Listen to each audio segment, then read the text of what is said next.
Здравствуйте, уважаемые господа. Начинаем вебинар, который я провожу, как правило, по пятницам. Это бесплатный вебинар по эзотерике. И в этом вебинаре я постараюсь ответить на те вопросы, которые вы мне задаете. Сегодня я опубликовал вопрос такой в своей группе Дуйко, Кайлас и РТЕ. Также я постараюсь отвечать сегодня на вопросы, которые вы задаете мне на моем сайте duiko.guru. И начнем.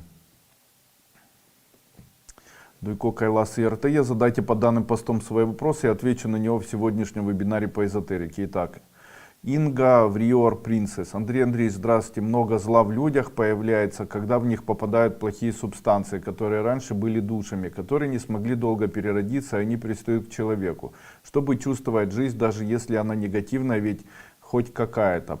Почему нельзя было придумать какой-то процесс очищения для душ плохих людей, например, стирать накопленный опыт предыдущей жизни и давать шанс как молодой душе? Для чего нужен такой жестокий процесс? Я извиняюсь, если вопрос не для открытого вебинара. Я знаю, о чем вы говорите, я могу ответить на этот вопрос, это несложно. Каждый человек рождается, и у каждого человека есть добровольный выбор. Этот добровольный выбор связан с тем, как он будет относиться к окружающему миру. То есть он будет страдать, находить возможности видеть что-то пыльное в комнате, инкрустированной драгоценными камнями, или будет видеть все-таки драгоценности, которые лежат на полке. По поводу того, что к человеку что-то там пристает и так далее, хочу вам сказать. Человек рожден для того, чтобы жить. А когда человек свою жизнь променивает на то, чтобы не жить, то в этот момент такие души могут попадать в человека. Что я имею в виду? Иногда так получается, что человек не живет, а либо мечтает, либо вспоминает. Но жизнь для человека это же как бы элемент осознанности. Иногда я встречаю таких людей, их очень много. Это люди, которые нацелены на то, чтобы не жить. Они живут тем, что они могут оскорблять, искать подвох, кого-то критиковать, вспоминать, мечтать, но точно не живут. А ведь жизнь, она единомоментна. То есть очень важно для человека единомоментное ощущение. То есть они ощущают пищу, ее не чувствуют, там близкие с ними живут, они не ощущают этих близких. А вот когда появляется воспоминание того, что было, к ним как бы доходит, как заторможенная реакция. Таким образом, чувства человека, сознание, душа, они не проживают той жизнью, которая дана человеку Богом. И в этот момент появляется пустота. Эту пустоту и занимают вот такие существа. Именно поэтому мой совет такой. Человеку необходимо жить настоящим моментом. Как это происходит? Когда человек говорит, допустим, если мы читаем Успенского или Гурджиева, там это уже сказано все в четвертом пути Успенского, ну и в общем-то во многих публикациях Гурджиева, там было сказано о том, что для человека очень важно находиться в настоящем моменте этого времени, очень важно не предаваться воспоминаниям, очень важно не залетать в прошлое или не мечтать о будущем, даже не переживать о нем. И там говорится о том, что это очень важно научиться ценить свою жизнь и жить в ней. И обычно, когда мы только начинаем этот путь, мы думаем, что мы должны ощущать как-то особенно эту жизнь. И я сразу же вам хочу сказать, что нет, мы не можем ее никак ощущать, потому что она у нас есть, доказательство. У меня есть рука, ее не ощущаю. Но стоит мне только удалить мою руку, я ее начинаю ощущать. Когда у нас появляется воспоминание, это не что иное, как наше сочувствие того, что мы в тот момент, когда это с нами было, не ощущали радости от этого. Именно поэтому не стоит пропускать, то есть стоит себя подготавливать и делать это плавно к тому, чтобы в тот момент, когда будет радостное событие, отсмаковать его по полной программе, ощутить его на полную катушку. По поводу осознанности я хочу вам сказать, что очень важно перед осознанностью или перед тем, как мы начнем осознанно что-то делать, научиться либо страдать, либо радоваться от этой осознанности. Потому что осознанность, которую мы пропускаем, как бы не ощущаем и не оцениваем, в дальнейшем становится для нас пустой. Знаете, иногда так бывает у людей, там, человека мотивирует его задачи. То есть человек говорит, вот у меня появится там 100 миллионов долларов, ну такое, наверное, никто не мечтает. Ну, наверное, у меня там появится своя собственная квартира, я буду очень счастливым человеком. И вот она появилась, и человек несчастлив. Почему? Потому что это воспринимается как должное, после этого он это отпускает и в этой квартире живет. И, в общем-то, стремление к этому было даже интереснее, вы знаете. Потому что любой путь все равно лучше, чем финишная черта. И наша жизнь, она связана, наверное, с тем, что мы вот бежим, как будто старт — это наше рождение, и потом финишная черта. И обычно любой финиш нашей любой задачи, он нами воспринимается немножко как разочарование. Потому что мы всегда хотим немного большего, всегда хотим немного быть совершеннее, всегда хотим быть еще кем-то. И вот я бы в сегодняшнем разговоре хотел бы вас переориентировать. Я хочу вам сказать, плохо всегда быть не может. Это раз. Второе, как бы мы ни жили, нам все равно придется прожить. Это два. И третье, переориентируйтесь на то, что жизнь и есть радость. Вот то, где мы сейчас находимся, это и есть радость. Почему? Потому что хуже может быть, и лучше может быть, но это потом. И если мы не можем никак это изменить в том, что мы живем, то у нас есть две возможности. Первая возможность — это изменить свою жизнь в будущем так, чтобы получать от нее удовольствие, либо изменить свою жизнь так, чтобы получать от нее удовольствие. Или иначе она нас сломает, и мы в дальнейшем начнем все хуже и хуже себя чувствовать, все ниже и ниже падать и так далее. Ладно, чуть-чуть ушел я от вопроса, да. Алена Салай, много вопросов, а я что-то там начал философствовать. Алена Салай, здравствуйте, уважаемый Андрей Андреевич, я ученица 6 обновленных ступеней. Ого! Сегодня 11 декабря, 14:20. Я должна была вылетать в Доминикану. Ой, там тепло, с пересадками в Швейцарии и в Америке на 21 день. Но за несколько дней до вылета произошли разногласия с моим мужчиной. Он живет в другой стране и должен был лететь в тот же день, но другими рейсами. Скажите, пожалуйста, полет не состоялся по причине личных отношений или сработало ваше предупреждение, о котором вы говорили в прошлую пятницу? Что не советуете учениками школы путешествовать, но вы упомянули только Египет. Фу, еле, чуть ли не оговорился, плохое слово чуть не сказал. Меня уберегли от неприятностей в дороге или отводят от этого мужчины. Или как вариант, пустые разногласия. Каждый день делаю защиту и прошу прибежище у школы, заранее спасибо. Нет, уважаемая Алена Салай, это вас не касается. Это касается вашего мужчины. Дело в том, что он не хочет вас потерять, а денег на это путешествие у него нет. И это такая проблема, знаете, когда и хочется, и пообещал, а нету. И он вам, а вы при этом, как настоящая девочка, начинаете искать подвох. То есть это в чем, кто виноват, может быть, это там меня оберегают. Нет, денег нет. Просто у него нет денег. А сказать он вам не может, ведь он до этого совершенно другое говорил, что у нас много денег, мы как поедем, мы помчимся на оленях утром ранним, пересядем в Швейцарии, будем там в казино играть, в Монако посетим, а в Америке поедем в Лос-Анджелес и так далее. А денег нет.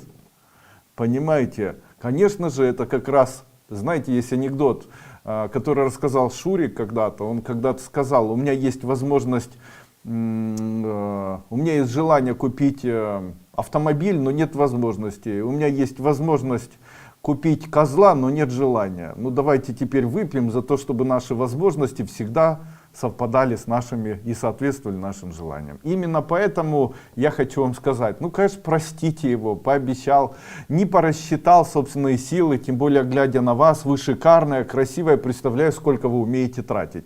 Ну и понимаю мужчину, знаете, как настоящий мужчина, который не хочет отдать все деньги. Я его очень хорошо понимаю. Если он европеец, то тогда ему, скорее всего, совсем сложно. Потому что обычно европейские мужчины считают, несмотря на то, что они зарабатывают хорошо, они умеют считать, на всем экономят. И обычно, знаете, выглядит это как в свое время у меня. Я когда-то учился и познакомился с девушкой, которая была сестрой моего одногруппника. И он мне говорит, И я говорю, такая красивая, она говорит, я к Роме приехала. Я говорю, ты мне так нравишься, такая красивая, я бы за тебя жизнь отдал.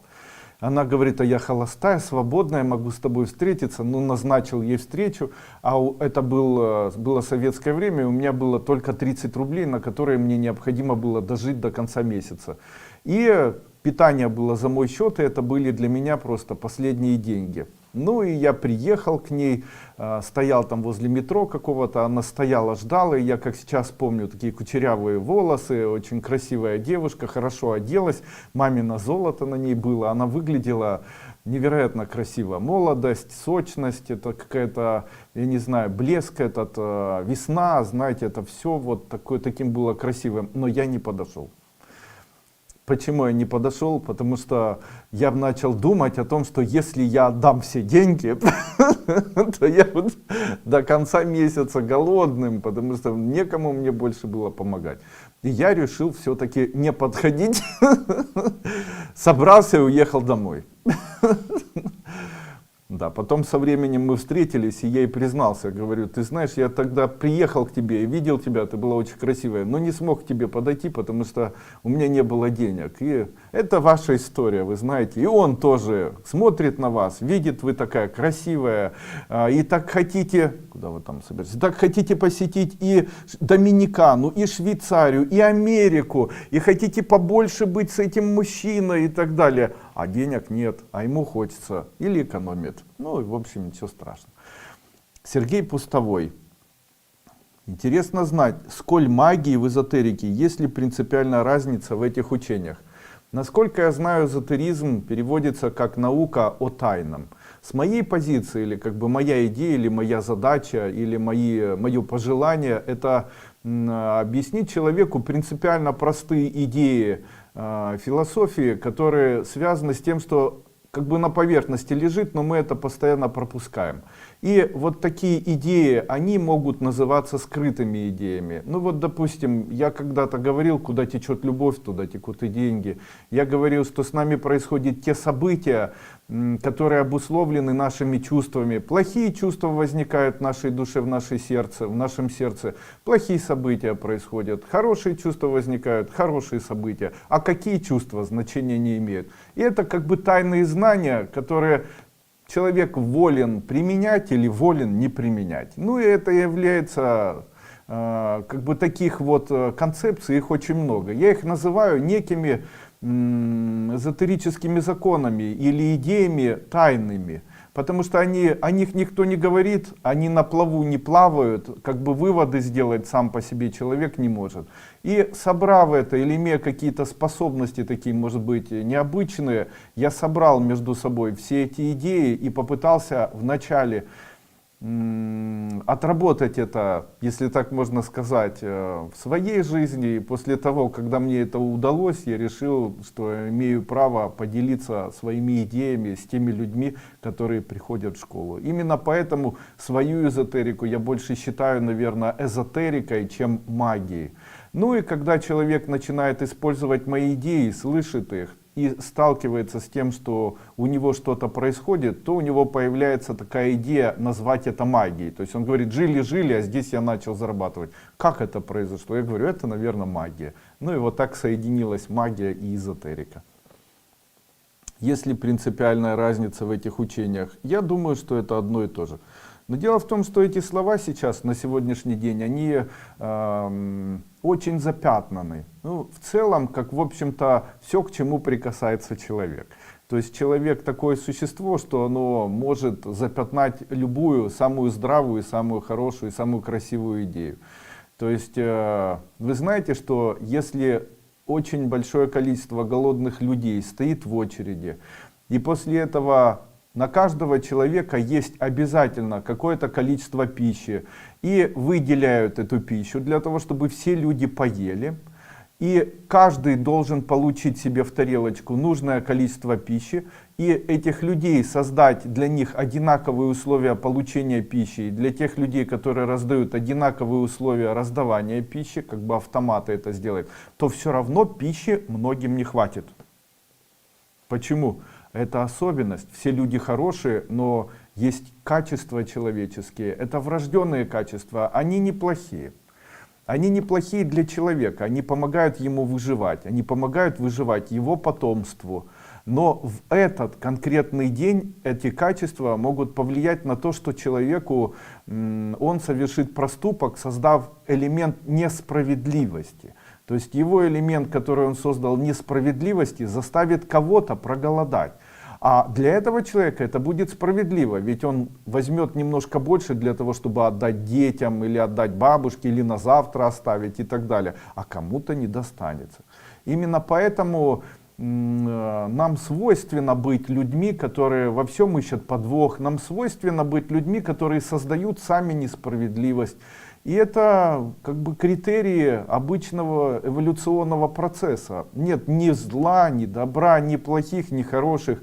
Есть эволюционный процесс. В этой эволюции есть более низкая эволюция, где люди, сражаясь друг с другом, обманывают. Есть более высокая эволюция, где человек, восхищаясь и радуясь, вернее, тоже может эволюционировать и достигать чего-то. А вот выбор человек делает для себя принципиально однозначный. То есть мы, как эволюционирующие эзотерики, выбираем для себя выбор или делаем для себя выбор больше эволюционирования такого высокодуховного. Люди же обычные, которые живут в этой жизни, выбирают для себя эволюционирование совершенно другое. То есть отобрать, там, проскритиковать, оскорбить, забрать. И это тоже имеет место быть.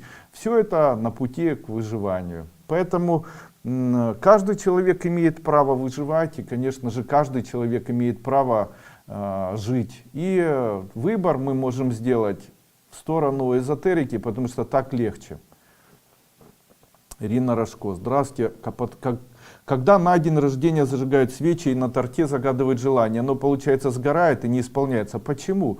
Ведь в тот момент, когда собрались гости, и в тот момент, когда у человека хорошее настроение, в тот момент, когда он радостен, когда квинтэссенция, кульминация, сублимированные чувства радости, множество подарков, любимые люди, которые ему желают что-то, и тут приносят торт и говорят: загадай желание, то в этот момент появляются вот эти чувства. Это невероятные чувства радости, благодарности, которые одновременно смешиваются, и эти чувства и позволяют человеку в дальнейшем исполнить его заветную мечту. А свечи — это уже фетиш, это не так имеет значение. Можно и не свечи сделать, можно там в торт лечь лицом, и тогда все равно желание исполнится, потому что все будут смеяться и так далее.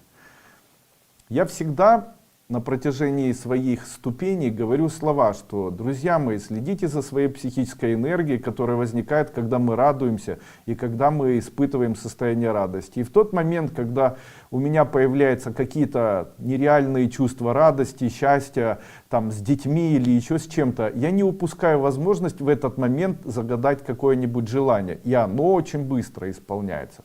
Просто я стараюсь сделать так, чтобы не загадывать глобально и много. Желайте по чуть-чуть, не надо много и сразу. Это очень важно, кстати. Мамсимус. Здравствуй. Ох, фамилия у вас красивая. Это ж кто ж такие родители, что вас так назвали? Спасибо вам за все, что вы делаете, за бесценную информацию. У меня родила 8-12 сестра, близнец, племянницу, поставили врачи порок сердца. Малышки. Как помочь племяннице, какие практики помогут восстановиться? Там есть такой семинар, называется «Ментальные методы исцеления». Приобретите этот семинар и выполняйте метод исцеления этого ребенка с помощью вот этих ментальных кодов, которые я там даю с визуальными образами. Не говорите ничего сестре, от себя просто вот так сделайте. И пусть сестра даже не знает. У вас есть желание, можете ему помочь. Елена Москалева. Здравствуйте, добрый вечер. Можно ли участвовать в обряде раскрещивания, если я ни при чем? То можно оставаться крещенным? Конечно, пожалуйста. Я вообще за то, чтобы люди не меняли то, что им наречено. То есть вот у вас есть крещение, вы христианин, обязательно верьте, обязательно этим пользуйтесь. Ну, планируете провести этот обряд? Не планирую. Ваша ученица первой ступени. Наташа Деминская. Здравствуйте, дорогой. Как быть соседке? Ножницы напротив моего дома поставила, воткнула в дерево, что означает постоянные сплетни про меня. Разговаривает, завидует, вот даже фото сделала. Я хочу вам дать обряд. Возьмите обычную ленточку какую-нибудь, на ней напишите свою фамилию.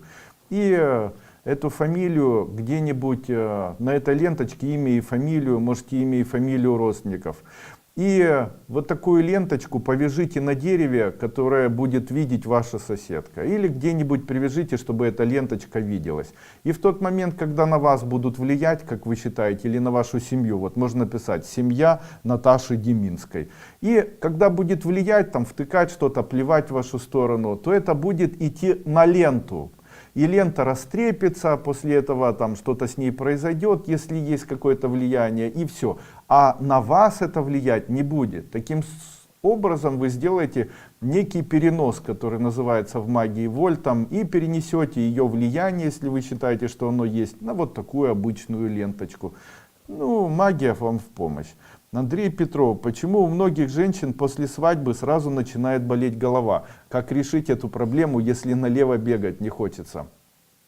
Не нужно рассматривать женщину как станок, который называется козел, который используют как гимнастический снаряд. Сори. И не нужно это использовать как гимнастический снаряд. Женщина не мясо. У женщины есть душа. Женщина цветок. В случае, если вы мужчина, восхищайтесь, чтобы она видела. Говорите, как она вам нравится. Обнимайте ее, гладьте ее, и это будет, и у нее навсегда перестанет болеть голова. Она всегда будет, что хочет женщина от своего мужчины? Она хочет, чтобы он говорил ей слова о том, как она ему нравится. Почему? Я вам открою тайну. Каждая женщина с самого своего рождения, даже самая красивая, постоянно нуждается в том, чтобы ей кто-то доказывал, что она красивая. Если ей не доказывают, что она красивая, она себя заклевывает и считает, что она некрасивая. Именно поэтому, какая бы красивая женщина ни была, ей необходимо все время подтверждение. Подтверждение детей, подтверждение родственников. Это как мужчине нравится смотреть на женщину, так женщине хочется, чтобы ей все время говорили комплименты. Ну и если вы муж ее, то вы должны их говорить больше, чем все остальные люди. Ты моя зайка, ты мое солнышко, такая сегодня красивая. Ой, какой у тебя особенный взгляд, какие у тебя потрясающие сегодня волосы. Я забыл тебе сказать что-то очень важное. Что же это, что у нас денег не будет? Нет, я тебя очень искренне люблю, потому что мне судьба дала такую прекрасную женщину, как ты, такую красивую. Даже можете скрестить пальцы, если вам не нравится. Главное ей это сказать. И поверьте мне, дальше будет все очень хорошо. А если с самого утра начинается у тебя там, и ты не пожарила, ты не наварила, ты не сделала, да что же это такое, что такая тупая вообще, когда ты начнешь зарабатывать, у нас все плохо, сколько может это продолжаться, задолбала, ты дома находишься, не могла полы убрать, почему полы не блестят, почему ты не умеешь готовить, да твоя мама какашка, твой отец вообще тупой олень и так далее. И после этого я, любимая, я созрел, у меня там все, либидо появилось, что же мне теперь делать? Ничего, я бы тоже не дал, если был бы женщиной. Почему? Как такое может быть? Это для мужчин все равно, если им говорят, ты тупой олень, он через полчаса не забывает, об этом забывает, а женщина помнит. Женщину нельзя оскорблять и говорить ей что-то плохое, что касается ее внешнего вида. Не смейте этого делать, не ломайте эти бедные души человеческие, они хорошие, правда. Не нравится вам, знайте, чем красивее женщина, тем больше муж зарабатывает. Во многом красота зависит еще и от того, что мужчина может предложить этой женщине. Он может ей предложить спать дольше, у нее будут глаза красивые. Он может ей дать возможность одеваться красиво, она сможет конкурировать рядом с другими женщинами. Он освободит ее от детей, она больше начнет заниматься внешним видом. Вы же поймите, женщины, они преданные. Женщина, она преданная, потому что она должна быть по природе, эволюционном таком, в эволюции людей, она должна быть преданной. Почему? Женщина предана, и это особенность ее. Если бы женщины с легкостью предавали, то тогда они бы могли во время рождения ребенка с легкостью его предать. И мир или поколение людей на этом бы закончилось. Не смогли бы рождаться люди. А так женщина, она верна своему ребенку, она верна его вскармливая, она верна и в тот момент, когда он растет. Это по-честному, это верность, понимаете. И поэтому женщина, несмотря на то, что там плохой мужчина, хороший, и даже несмотря на то, что очень часто это не самые лучшие представители общества людей, эти мужчины, они все равно остаются верными, они душой остаются верными и так далее. Но они верные женщины. Неверные женщины — это те женщины, которые понимают, что они не нравятся мужчинам. Женщина только одного хочет. Она хочет постоянно нравиться своему мужчине. Она хочет только одного, чтобы он в ней признавал ту женщину, которой можно восхищаться, и ту женщину, которую можно любить. Конец. А секс? Ну а что секс? Секс — это потом. Секс — это потом. Будет восхищение, будет у вас полно секса. Не будет восхищения, не будет не полно секса. А еще, мужчины, мойте ноги перед сном и попы тоже. И тогда будет у вас больше шансов. Иногда мужчина ложится, и даже на расстоянии несколько километров от него пахнет. Вообще мужчину можно понять. Он устал, он целый день работал и так далее. Но если вы ложитесь с женщиной, которую вы любите, доказательством вашей любви может быть посещение душа. Бывает и так. Я иду на ночь, бреюсь. Почему? Люблю жену. Почему у многих женщин после свадьбы сразу начинает болеть голова? Ответ дан сполна, по-моему. Не знаю, может быть, я не прав. Напишите в комментариях потом. Большое вам спасибо за то, что оставили комментарии к видео трансляции, которая была в прошлой пятнице. Данное видео набрало 59 тысяч человек. 59 тысяч комментариев и 1000 комментариев, за счет этого оно набрало 59 тысяч просмотров. Ну, большое вам за это спасибо. Теперь это видео смогут увидеть огромное количество людей. Оно как бы, как это называется, индексируется. Оставляйте под видео комментарии. Это дает мне силы в дальнейшем проводить вот такие видеотрансляции. Надежда Кухлененко, ученица второй бесплатной ступени, что может обозначать черный крест из облаков над домом. Небо чистое, голубое, а в течение 5 минут крест разошелся в облака.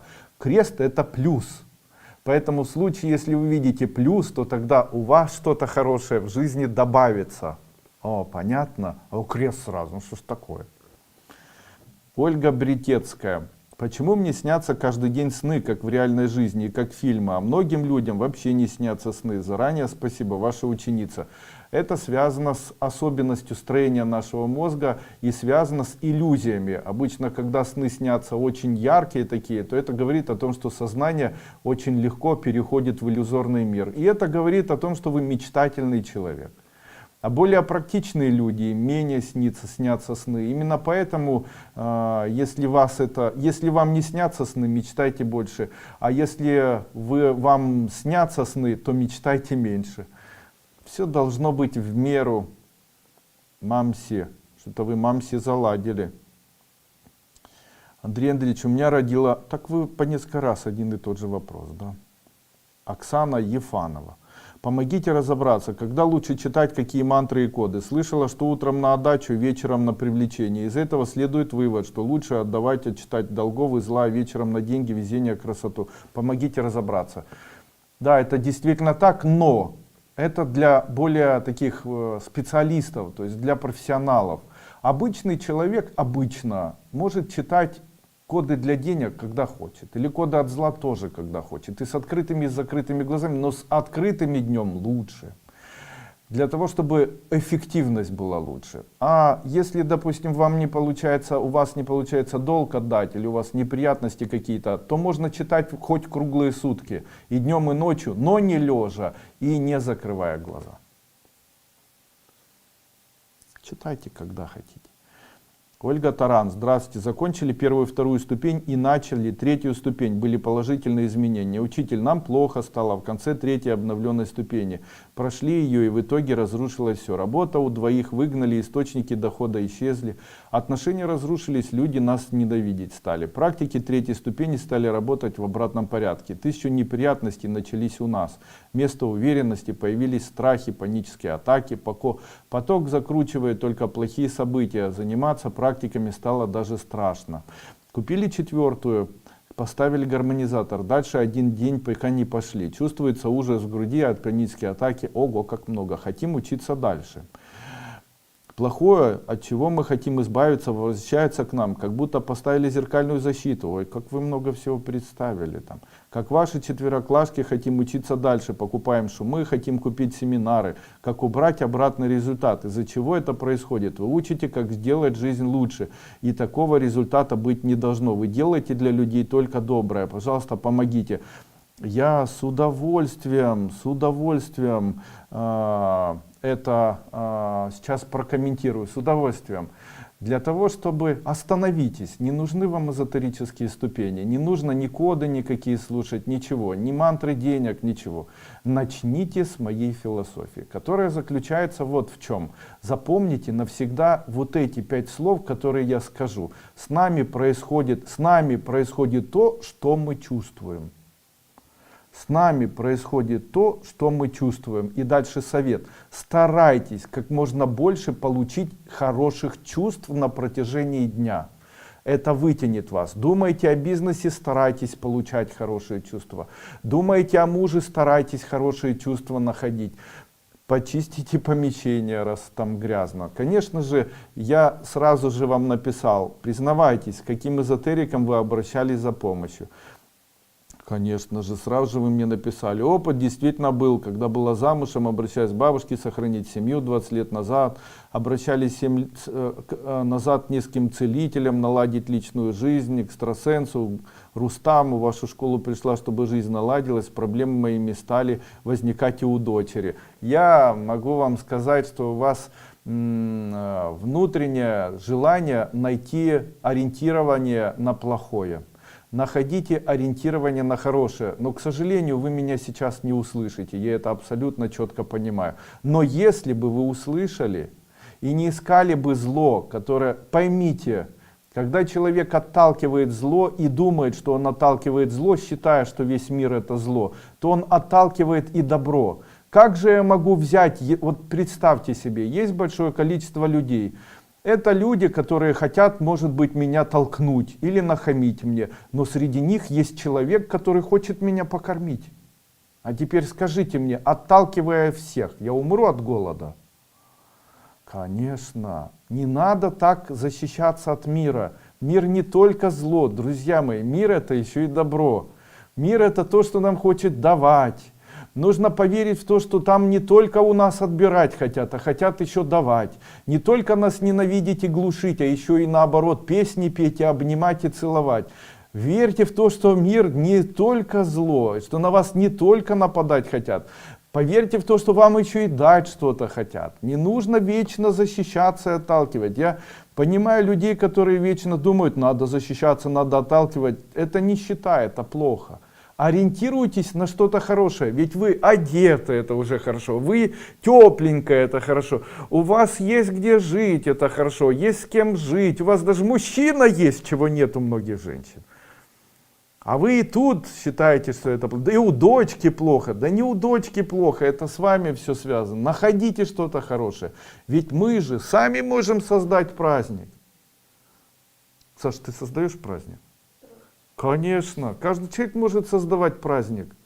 Моя жена утром просыпается, бежит и делает губы красивыми себе. Почему она пытается создать праздник? И я пытаюсь создать праздник. Вот сегодня буду ехать, цветы какие-нибудь куплю.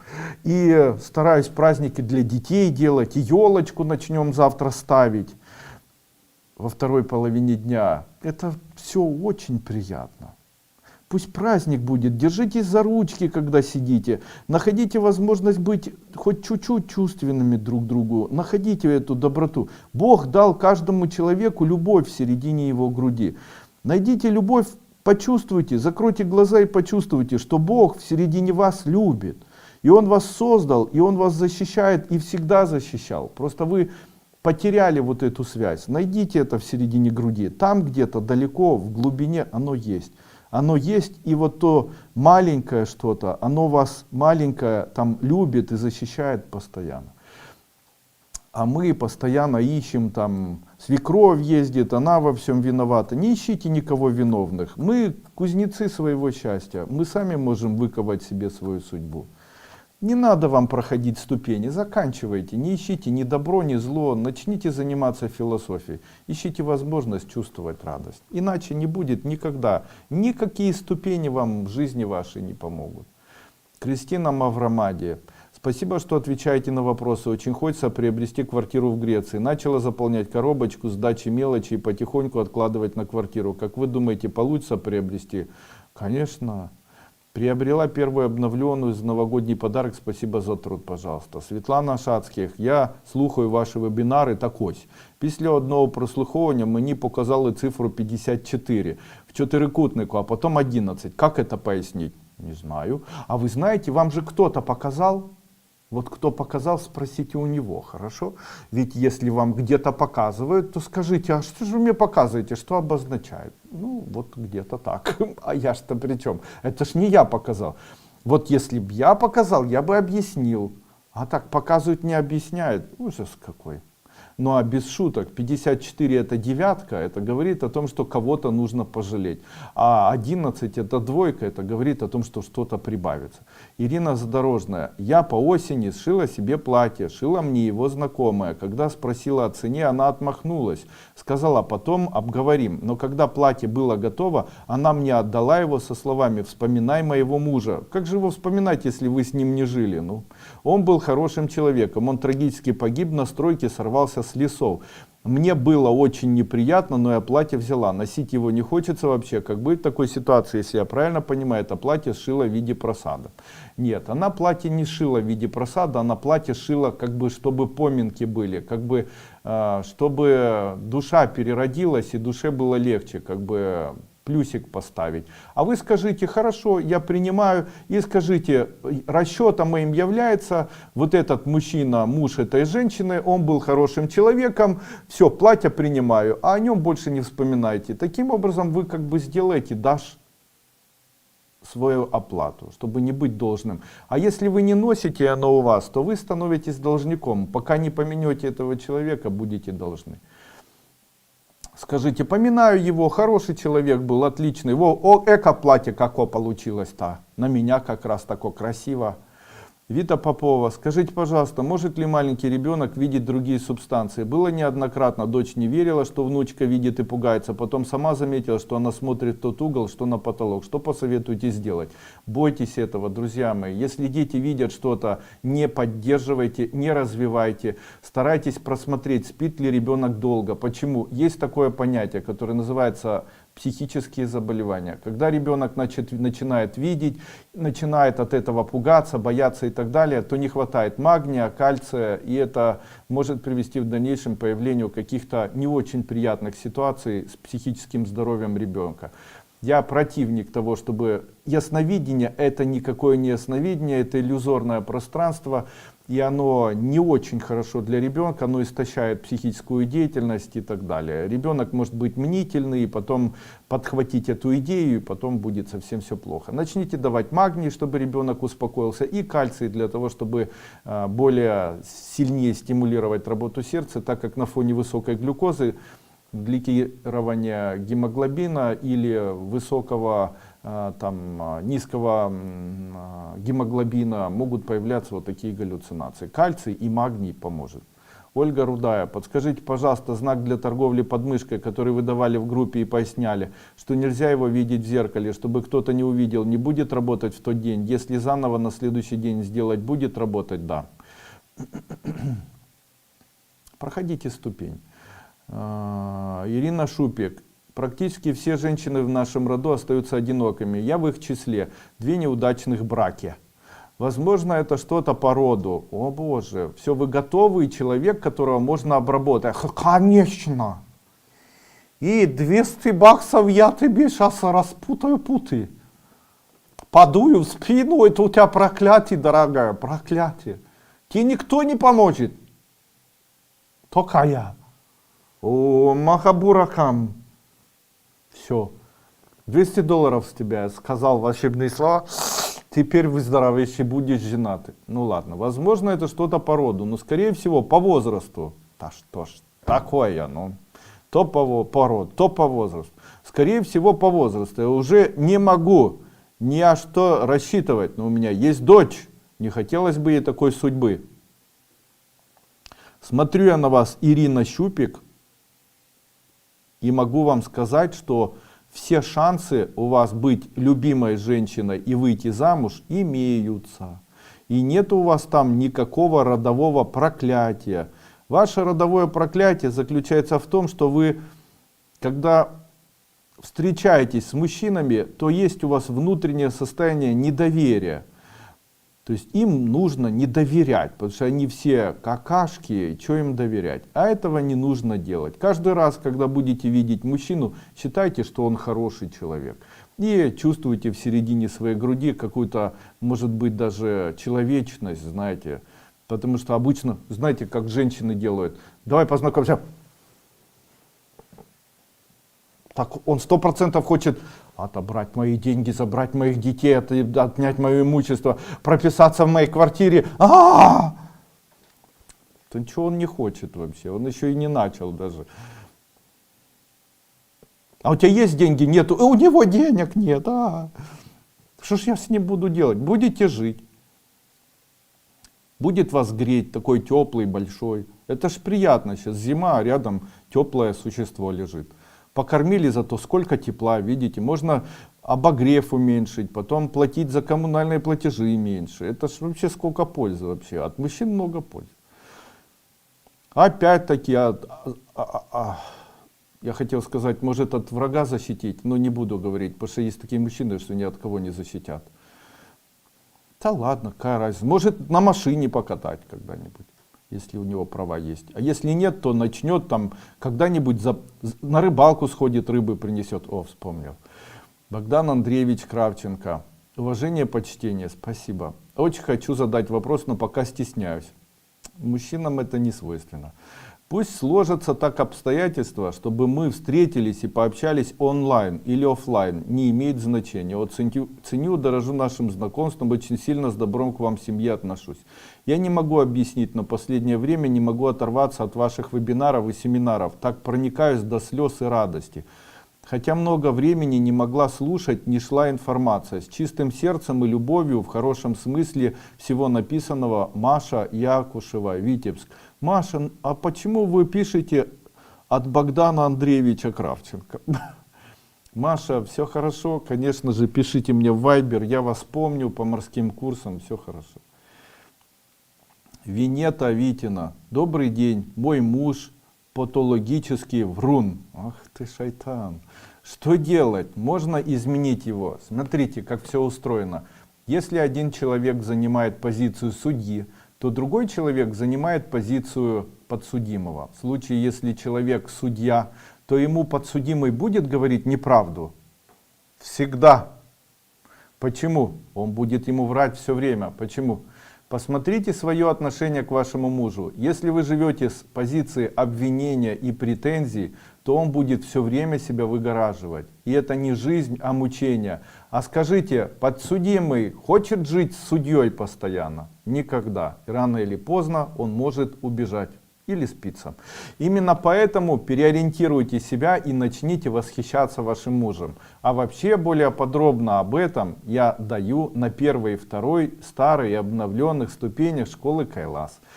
И вот мне прямо захотелось вас удалить из группы, но я вас оставлю, если вы пообещаете, Винета, до следующей недели пройти все-таки первую ступень. Иначе я вас из группы удалю. Мариша Марина, добрый день, ученица первой и второй ступени. Слушаю вебинары, читаю код на замужество, практикую мантры, хочу встретить человека, но что-то не получается уже давно. Одна, иногда кажется, что это одиночество затянуло очень сильно. Это все страдания. Прошу вас совета, что подскажете делать? Принимаю, что время детей и семьи уже 35. Да что с женщинами произошло? Красивая женщина, 35 лет, блондинка, и при этом она страдает, что все, уже конец мне. Что с вами? 35 только мудрость приходит к женщине, понимаете? В 35 только начало вообще семьи. В Европе это возраст вообще, когда первый раз с мужчиной спать начинают. А вы все уже бабушкой себя окрестили. Что с вами? Ну что с этими людьми? Еще и красивая женщина. Хотите выйти замуж? У вас есть деньги? Купите за $100 мой семинар. Он называется «Замужество. Быстрое замужество 2020 года». Я вам обещаю вернуть деньги, если вы, делая только то, что я говорю, первые 20 минут, будете делать. И если вы на протяжении, при людях пишу, если вы на протяжении 1 месяца будете делать то, что я говорю, 20 минут в начале этого семинара, если вы сделаете это 1 месяц и не выйдете замуж, то тогда я вам верну деньги, обещаю. Пожалуйста.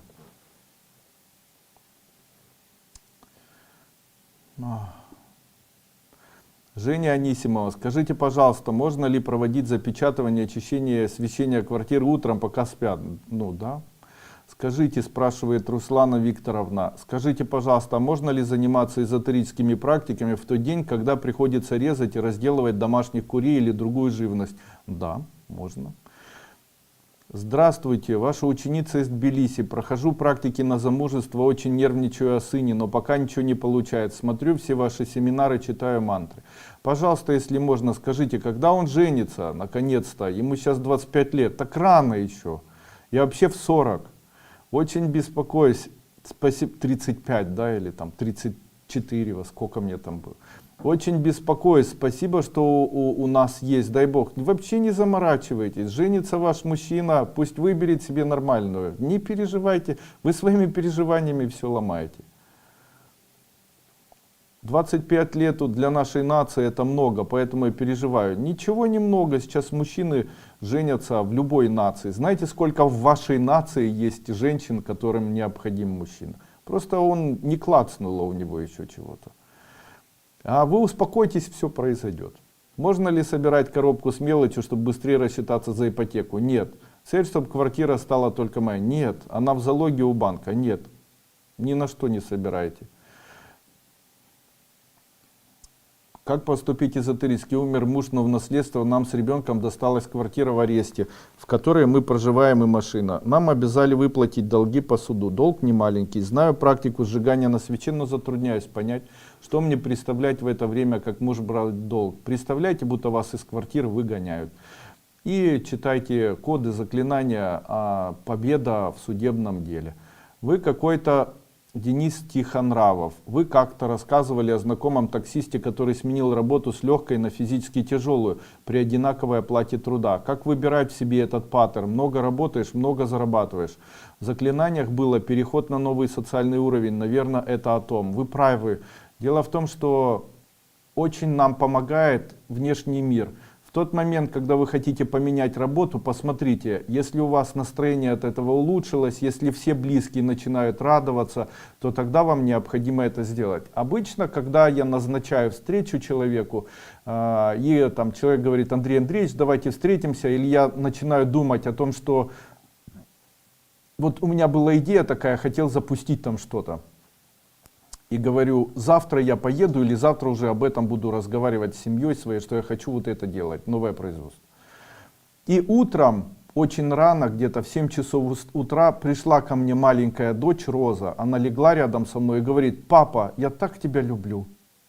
Скажите, это было подсказкой того, что мне необходимо было это делать в жизни? Так вот, это было успешно. Была вторая ситуация. Человек говорит мне: там, давайте встретимся, давайте. Я вот пытаюсь утром поехать к нему, говорю: я сегодня поеду, водитель задерживается, жена говорит: у меня не получается, мне нужно тоже куда-то поехать, там еще что-то не получается, там кто-то дома надулся, ребенок кричит с утра, кушать не хочет и так далее. Это о чем говорит? Внешний мир всегда нам подсказку делает, нужно нам что-то делать или нет. Задайте вопросы, посмотрите. День радостный, нужно это делать. День нерадостный, не нужно. Вот и конец.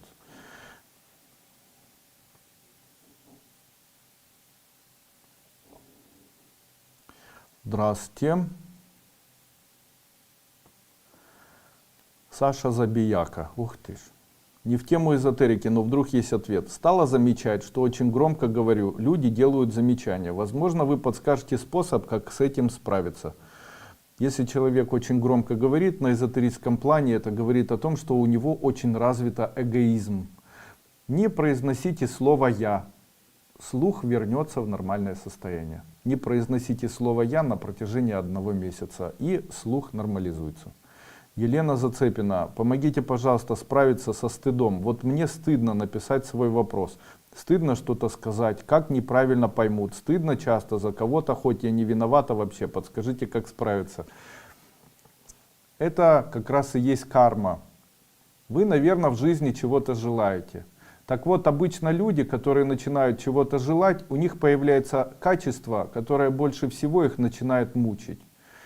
И я еще раз хочу вам сказать, это одна из вот таких эзотерических тайн, которые существуют на Земле. Когда человек, допустим, чего-то хочет в жизни, допустим, он говорит, я хочу много зарабатывать. И в этот момент у человека появляются возможности, появляются какие-нибудь знакомства, которые требуют от него действий. И в этот момент у человека появляется страх, или стыдно, или выступать стыдно, или еще что-то. И в этот момент человек это не делает, он начинает этого избегать. Так вот, я хочу вам дать совет.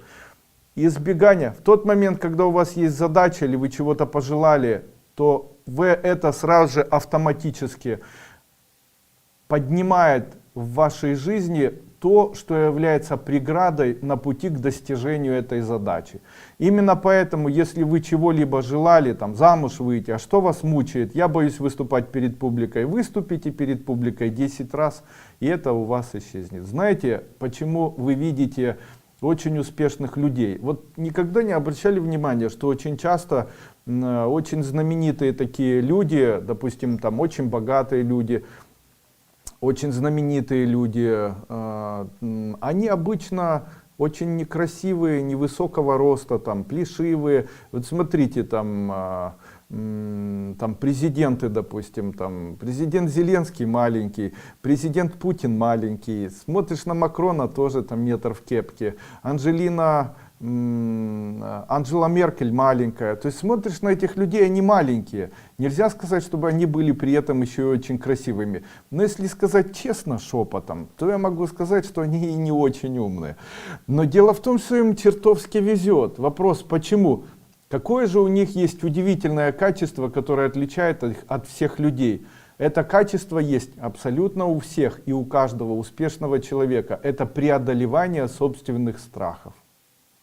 Знаете, чем отличается человек, который боится от человека, боится выступать на публике? Чем отличается человек от того человека, который не боится выступать на публике? Тот, который боится, и тот, который не боится, оба боятся.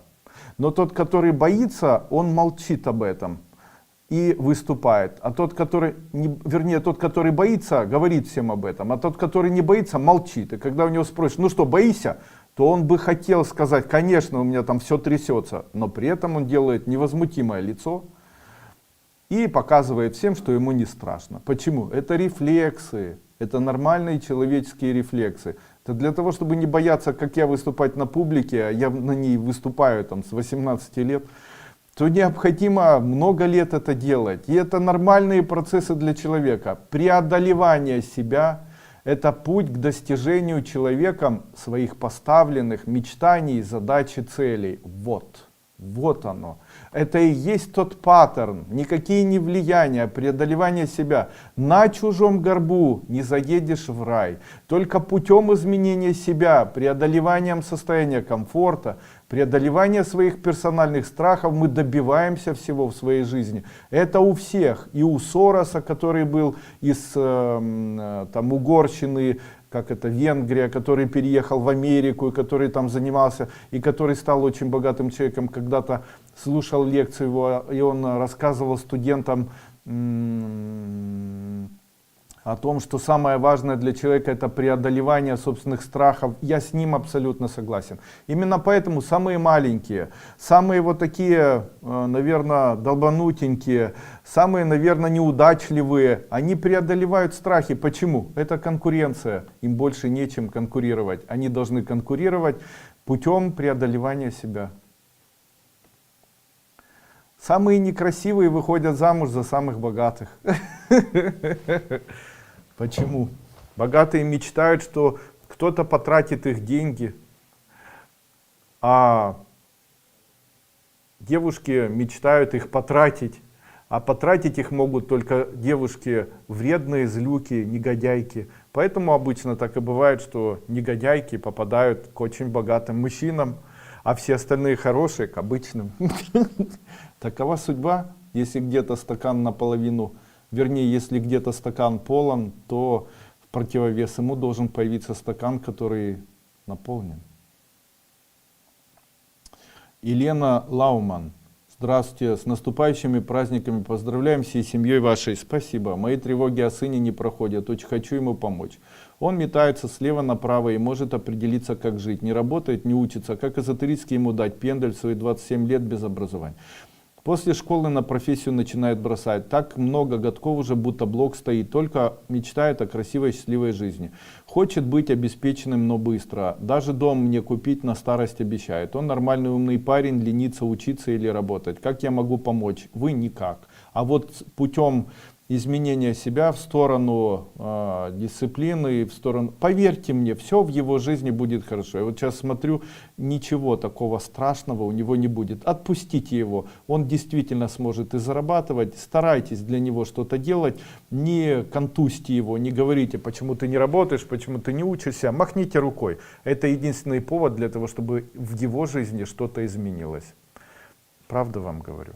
Любовь Базюк, поверьте мне. Ориентируйтесь на себя, не ориентируйтесь на него вообще. Вообще ему не говорите там, иди работай, не иди работай, делай, не делай, ничего не делайте. 1 год так проживите. Пусть живет как хочет, не высказывайтесь. Мы говорите, я во всем поддерживаю. Любовь Бавзюк. Очень в теле усталость, даже если не работаю. Витамины не помогают. Помогите, пожалуйста, чем убрать усталость? Когда у человека появляется усталость, это говорит о том, что у него, скорее всего, заболевание печени. И заболевание печени легко лечить. Это L-арнитин, L-аспарганин, аспарганин. И вы можете купить какой-нибудь препарат, в котором есть эти действующие вещества, ну хотя бы L-орнитин. И пропить такой препарат, он обычно в порошке, это аминокислота, 1 столовая ложка на стакан воды, по 2 стакана в день. 1 месяц, и у вас вновь появится радость, силы и так далее. Опять-таки, если у человека появляется вот такая усталость в теле, это может говорить о токсическом отравлении, это может говорить о сахарном диабете, это может говорить о нефрозе, но это не связано с энергетикой. Светлана Весна. Можно ли эзотерически помочь ребенку, девочке 7 лет, которая боится своего отца? Можно помочь эзотерически. Проходите ступени, об этом все рассказываю. Или как? Вы хотите, чтобы я это сделал? Валентина Бондаренко. Вот недавно купила на стену часы, они все время останавливаются. Я так рассердилась и бросила в горячую печь. Ух ты ж, как жестко у вас там.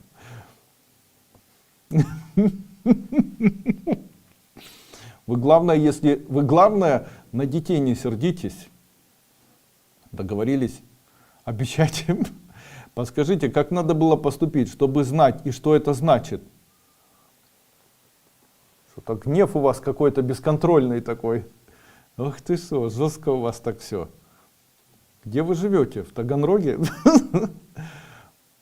Светлана Китаева. Мне очень неудобно, все же есть вопрос. Как долго будет длиться моя тяжба с судом? Все понимаю, все принимаю, не могу пользоваться картами банка.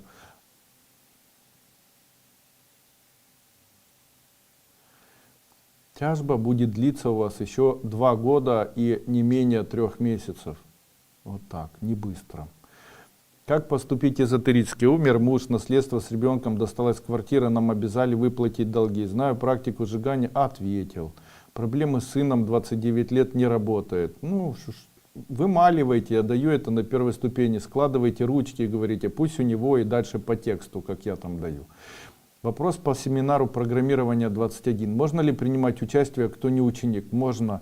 Уже больше 2 лет дома по уходу за больной пожилой мамой в деменции. Вы как-то мне посоветовали представлять в небе светящийся глаз для духовных сил. Конечно, так и делаю. Но такое ощущение, что жизнь прекратилась, возможности заработки исчезли, государственные пособия недостаточности, времени много нет и условий, подменить некому, о личной жизни сказать нечего. Пыталась подрабатывать, делая украшения Сваровски, но в связи с пандемией все остановилось. Даже на фиктивный брак согласилась для того, чтобы выжить. Приняла это как деньги ниоткуда. Дочь никак не может вернуться из Египта, так как проблема с визой для ее мужа. Начались проблемы со здоровьем и так далее. Как только появляется радость, она сменяется на отчаяние и безнадежность. Такое ощущение, что нет права на жизнь. Если бы школа Кайлас, не знаю бы даже, что было. Всегда помните, уважаемая госпожа, как бы вам в жизни не было плохо, всегда знайте, это временно. Принимайте, перепрыгивайте, переступайте, живите. Нету на большее, наслаждайтесь меньшим. Плохо очень, просите.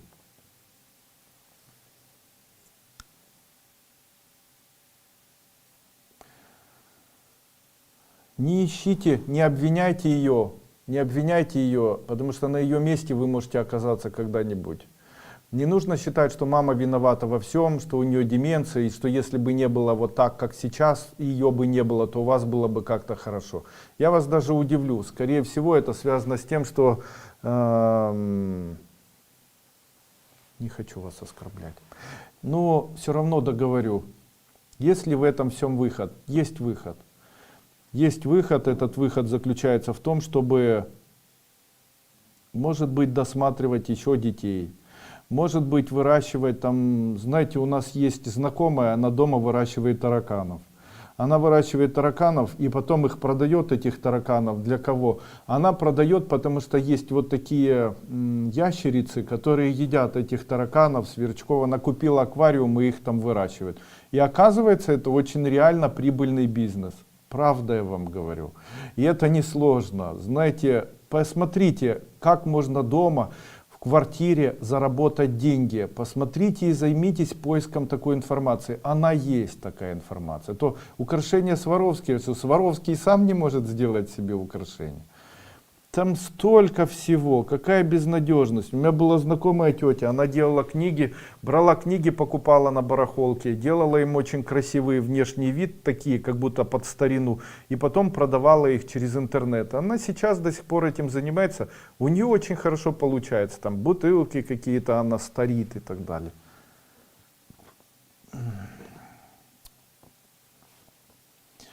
Элвис Лаканс. Здравствуйте. Первые 3 месяца целыми днями занимался практиками. Зачем? Сократил до 3 утренних часов. Вместо манипхадра ставлю дыхательный код саттва-ваджа. Если возможность, дыхательным кодом заменить амитабхи. Защитное заклинание делаю, сострадание окружающих людей на Мурадна Трая. 100 лучших пожеланий.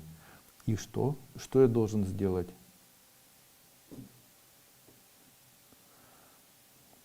Вам нужен, знаете что? Вам нужна моя обновленная ступень первая.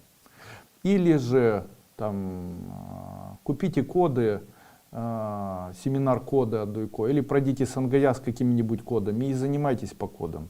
Там одни из первых, там и ваджасатвы, и там всего остального.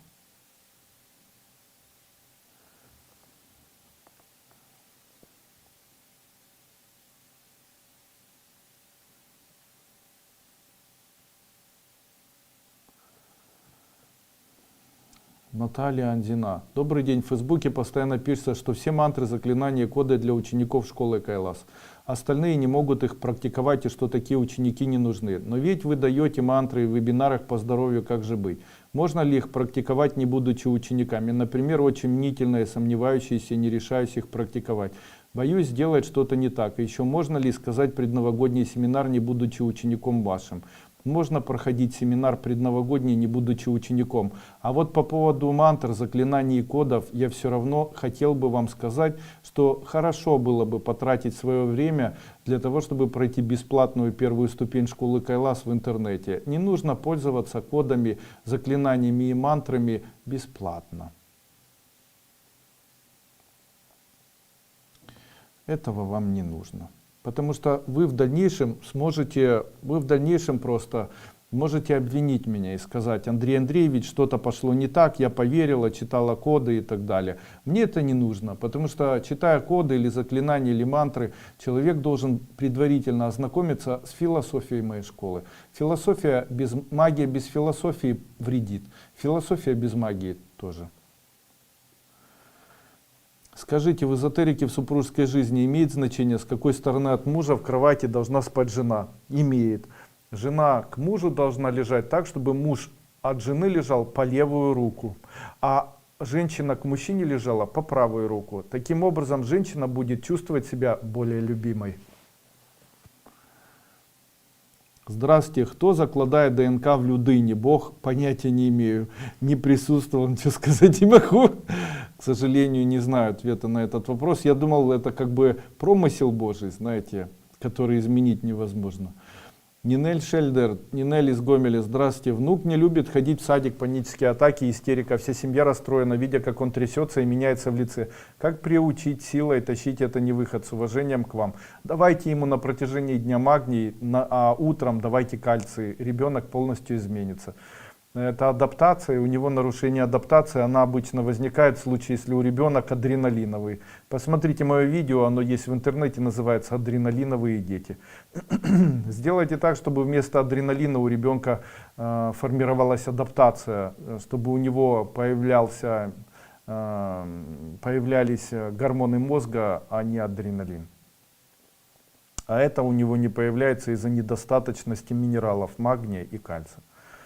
Вы как-то рассказывали, что когда появилась прибыль, нужно принести, положить деньги на кухне, чтобы ее переночевали. Нужно именно наличные или можно с карточки с деньгами? Можно карточку с деньгами, да. Не торопитесь тратить, пусть дома полежат. Подскажите, в моем случае возможен возврат к нормальной жизни? Заболела не сама. Помогите, пожалуйста. Возможно. Вы вернетесь к нормальной жизни. Татьяна Казимирова, скажите, пожалуйста, не навредит ли пространству в квартире приобретение головы быка как символ года? Вот такой. Навредит, не нужен такой символ у вас в квартире. Такой символ будет очень напрягать всех людей, которые в квартире находятся. Подскажите, могу ли я помочь душе умершего сына? Кстати, я хочу вам сказать, что данный год это год железного быка. А железный бык становится золотым только в том случае, если его очень нагреть. Поэтому вот такой золотой бык, если его повесить, то все перебесятся. Никаких золотых красных цветов на Новый год, только синенькая. И не ругайтесь первые 15 дней после Нового года. Сделайте так, отдохните. Сделайте так, чтобы все было тихо, спокойно, ровно. Я даже первый месяц после Нового года выступать не буду на публике. Хочу провести исключительно с семьей, травку пощипать. Виктория Страшко, спасибо за ежеминутный труд для людей. Любимый человек подарил кошелек. Как можно его выкупить или может мантру начитать? Ничего страшного, это не так принципиально. Носите. Скажите, за поцелуй. Любимые можно. Это же все в один котел, знаете. Любимые могут друг другу дарить. Если это в один котел деньги, то можно. Рустам Абулханов. Прошел первую ступень, читаю мантру, делаю практики, слушаю шумы. Последнее время начал замечать, что становлюсь злее. Злые мысли отомстить кому-либо. Бывает, не сержусь, накричу на родителей, начали бесить товарищи по работе. Пройдите 63-е Сангая, все изменится. Вообще хочу вам сказать, что это все будет длиться до 27 декабря. А потом всех отпустит, потому что сейчас очень плохое время, когда люди как раз вот вредничают и нервничают. Или 65-е Сангая. Пройдя его, вот эти элементы вас отпустят. Очень нужна консультация по поводу моего родственника, у которого говорили на работе, и теперь он вынужден отбывать тюремный срок 5 лет. Можно ли ему помочь как-то изменить в лучшую сторону? Я не даю консультации по отношению к тем людям, которые сидят в тюрьме, не являясь учениками школы. Проходите школу, там все есть в этой школе моей. Там я даю и коды, и мантры, как это убрать, все известно. Очень признателен вам за знание, помощь и поддержку. Приобрела семинар предсказания по кубикам. Можно ли мне зарабатывать на гадании? Пожалуйста. Достаточно духовного имени для защиты? Да. Расскажите, пожалуйста, какие практики лучше проводить, смотря на солнце и возле моря? Смотреть на море плохо, финансы уходят и молодость. На солнце плохо. Солнце дает надежду, успех и желание жить.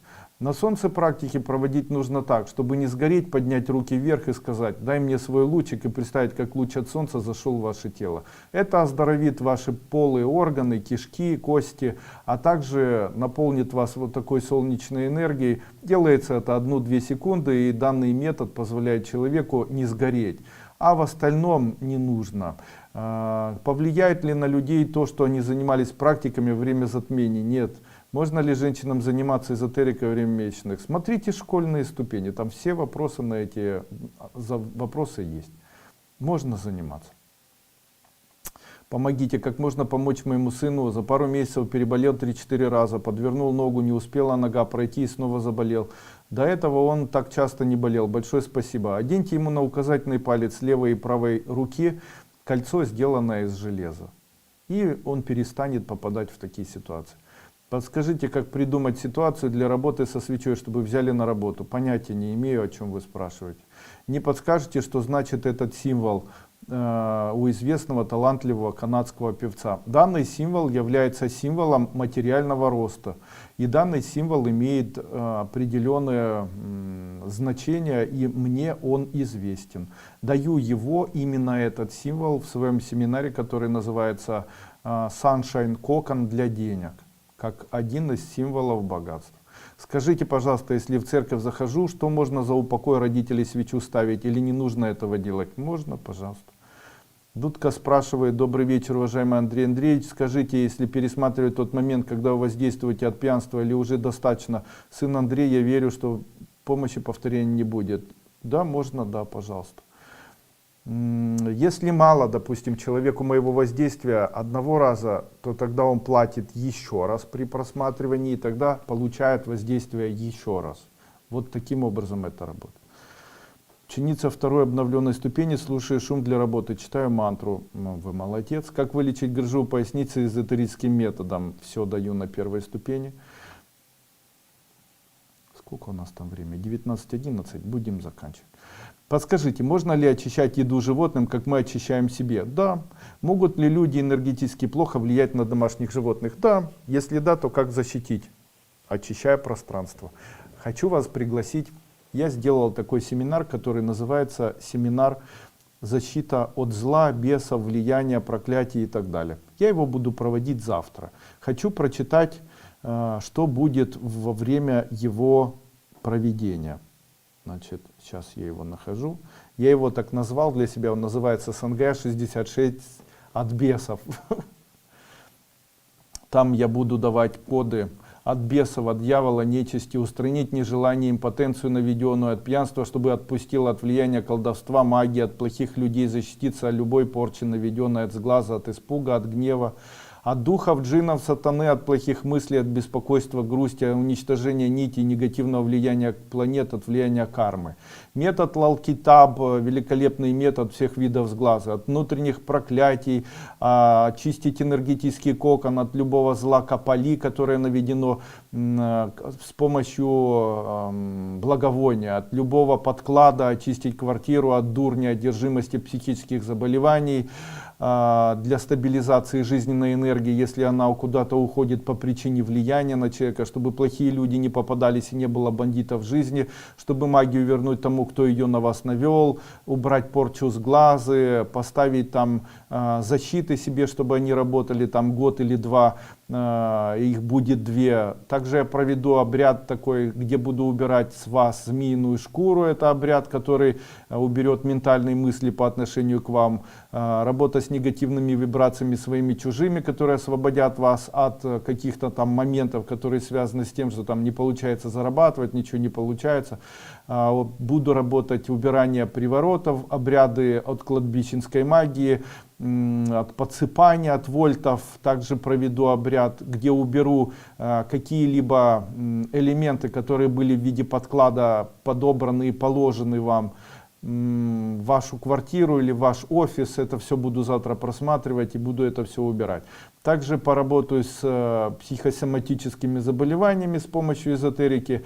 И это все закончу элементами призм, то есть буду просматривать каждую вашу призму. И это призмы, которые дают человеку энергию денег, богатства, порч, обретение семьи, нерешительность, негативных концепций, проблемы астрала там, и проблемы плохого самочувствия и так далее. Со всем этим буду работать как целитель.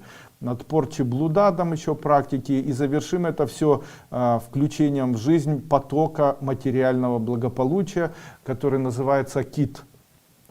И вот таким образом постараюсь отработать на завтрашнем СНГ. Я очень рекомендую на нем поприсутствовать всем людям, которые ну никак не могут справиться с тем ужасом жизни, который сейчас у вас находится. Да, действительно так бывает, что человек сам старается и много работает, и много старается, и много в жизни всего делает, но какие-то элементы влияния, которые у него есть, которые он, как правило, очень часто ставит даже сам себе. Как это происходит? Ну, человек говорит, я хочу иметь на Крещатике квартиру, это такая моя мечта. И потом говорит, нет, на Крещатике плохо, я не хочу уже, я хочу в другом районе. А как же на Крещатике? Там же уже стоит программа. И эта программа работает, представляете. Человек мечтает сначала на Пете жениться, потом на Васе, потом на Коле, потом... А это же все тратится энергия, она тратится, слипается, и после чего превращается в энергетическую вот такую порчу. Ее же кто-то должен вам убирать. Ну вот такие люди, как я, это умеют делать. И вы можете поприсутствовать и дать мне возможность, чтобы я с вами отработал и у вас это убрал. Также это Сангая номер 66 можно в дальнейшем приобрести на моем сайте Дуйко Гуру и проходить в домашних условиях. В записи эффект будет иметь точно такой же. С вами был Андрей Дуйко. Я очень рад, надеюсь, данный семинар вам понравился. Марьяна. Мне 38 лет, с раннего возраста щипаюсь до сих пор, всех родных и неродных. Правая рука тянется кого-то ущипнуть. Я вроде ласковая и до скандала доходит. Закончила первую ступень, позавчера участница марафона 2. Скажите, если возможно убрать. Приходите завтра на СНГ, но обязательно мне напомните, что вы щипаетесь. И я уберу, я вам обещаю, за один раз. Я знаю, как это сделать. Все, до свидания. Я рад был вас всех видеть. И еще раз спасибо.